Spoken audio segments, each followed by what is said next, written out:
Comprei um fertilizante nitrogenado com nitrogênio de liberação lenta. Será que isso vai me garantir a maior eficiência do uso desse nitrogênio? Será que eu realmente não vou ter perdas desse nitrogênio por volatilização? Cuidado, porque isso pode não acontecer e eu vou te mostrar por quê nesse vídeo.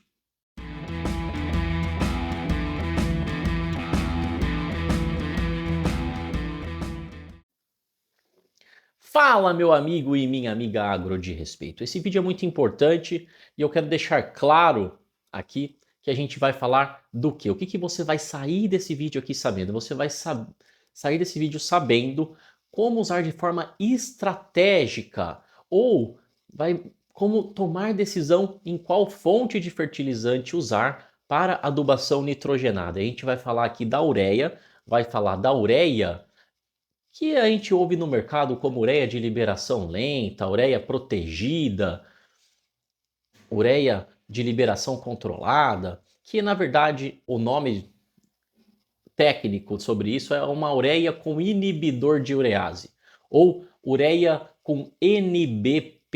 O que é esse NBPT?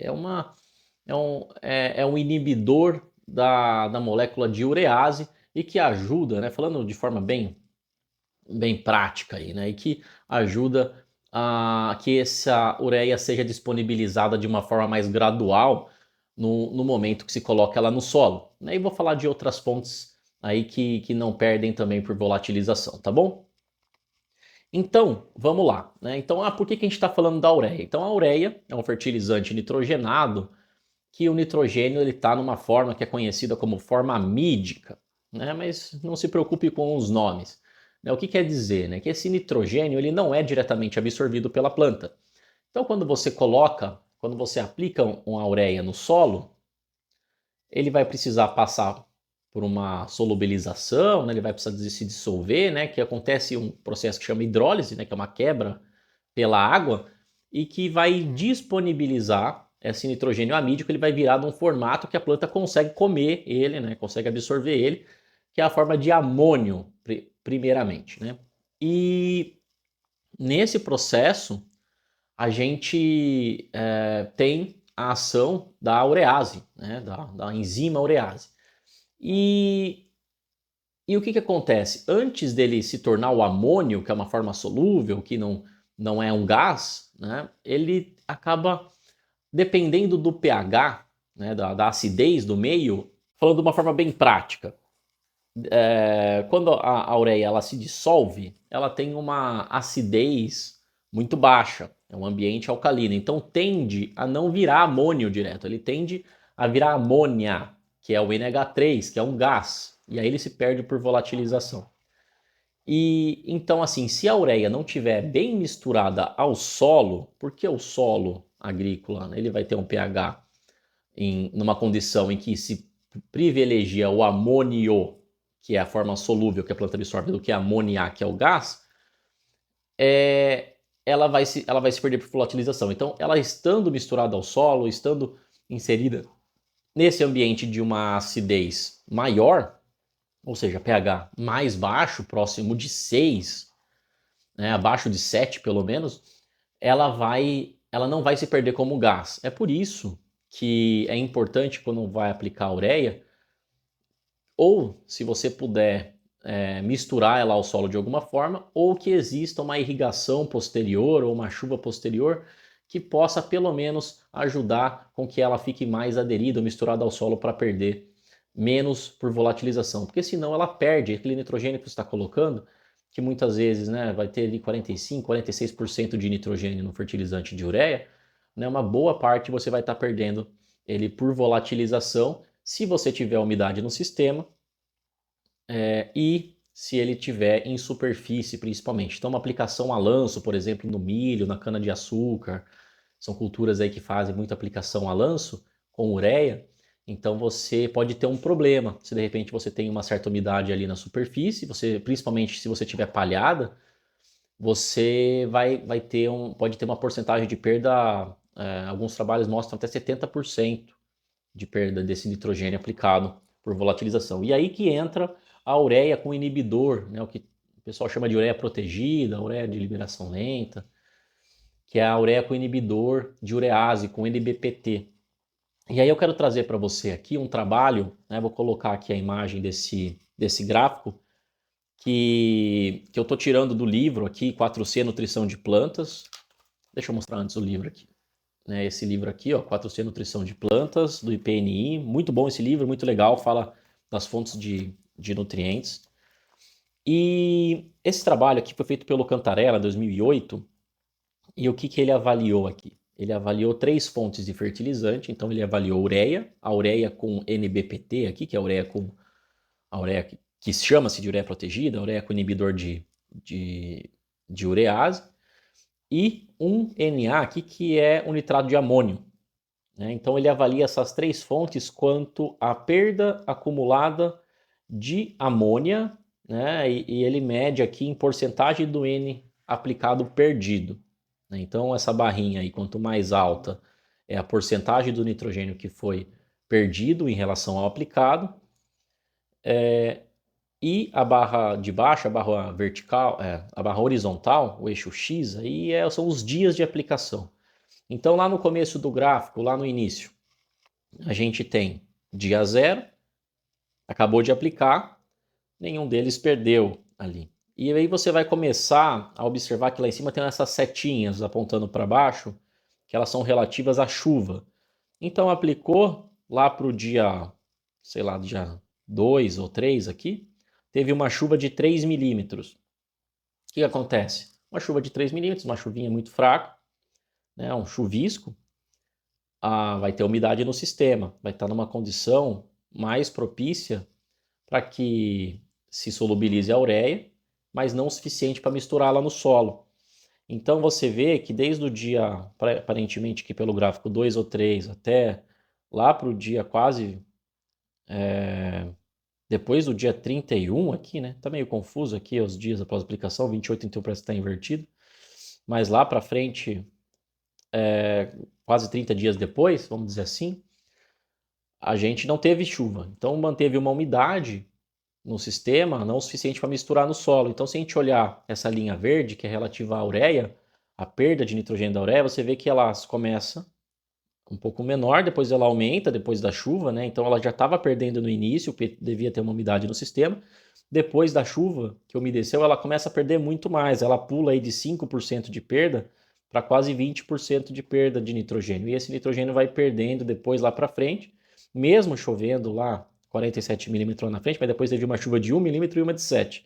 Né? Então, assim, não também o suficiente para misturar no solo. Então, foi mantendo aí essa perda aí que até os 40 dias aqui do experimento resultou em quase 25% de perda daquele nitrogênio aplicado, né? Então vamos dizer que se você aplicou aí, se for milho, né?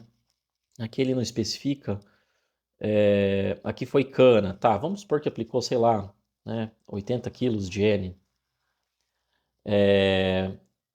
vezes, não é, menos 25%, a gente cai para 60, né? Então assim, de 80 quilos de N que se aplicou, vamos dizer aqui, perdendo 25%, na verdade aplicou 60, né? Você perdeu 20 quilos de nitrogênio no processo que a planta não aproveitou e não vai virar biomassa, não vai virar produtividade. E a ureia com inibidor, né, com NBPT, é essa barra vermelha, essa linha vermelha.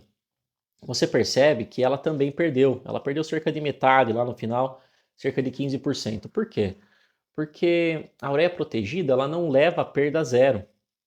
Ela que acontece? Ela reduz, ela inibe o processo da urease, ou seja, ela atrasa. Esse atraso na decomposição ali do grânulo da ureia, vamos dizer assim, vai fazer com que exista mais tempo de exposição daquele fertilizante no campo para que, se vier uma chuva que possa misturar esse fertilizante melhor no solo, vai reduzir bastante a perda da ureia por volatilização.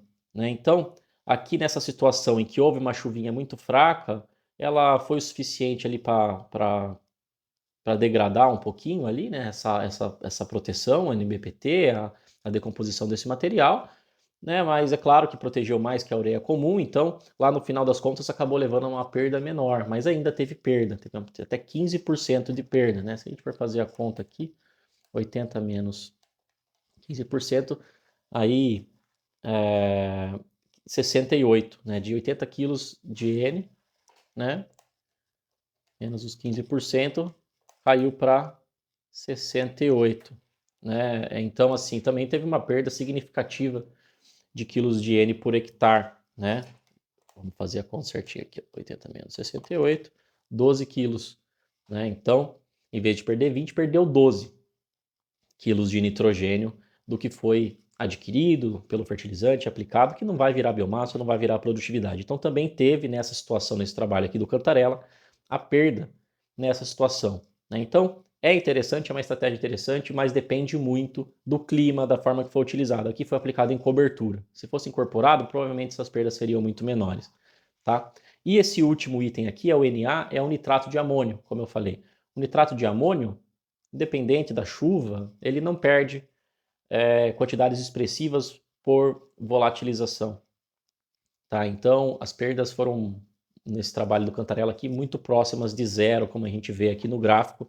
Então, numa situação dessa, para ter uma segurança de redução de perdas, o nitrato de amônio é muito mais indicado do que mesmo a ureia protegida aqui, né, com inibidor, com NBPT, tá bom? Vou mostrar, aproveitar os minutos finais para te trazer um conteúdo extra aqui, muito legal que o livro traz também, que é esse outro trabalho aqui, de 97, em que são 5 fontes de fertilizante, e nesse trabalho também foi avaliado aqui no cultivo de milho, a perda de nitrogênio, potencial de perda, perda total aqui, né? Dessas 5 fontes, nitrato de amônio, sulfato de amônio, o urã, que é a mistura do nitrato de amônio e ureia aqui, né? E o sulfuran, que é a mistura do urã mais sulfato de amônio, né, que tem uma relação de 40% de nitrogênio na forma da ureia, 40% como amônio e 20% como nitrato.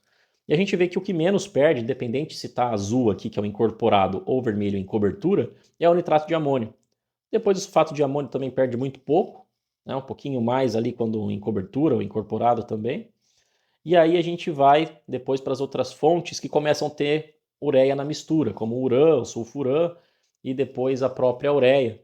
E você vê que se for incorporado, a perda é menor que 5% em todos eles, mesmo sendo um pouco maior a perda da ureia do que nas fontes de nitrato, de sulfato de amônio, você vê que é menor que 5% do N aplicado. Quando em cobertura, a perda chega a mais de 30% também nesse trabalho que está mostrando aqui.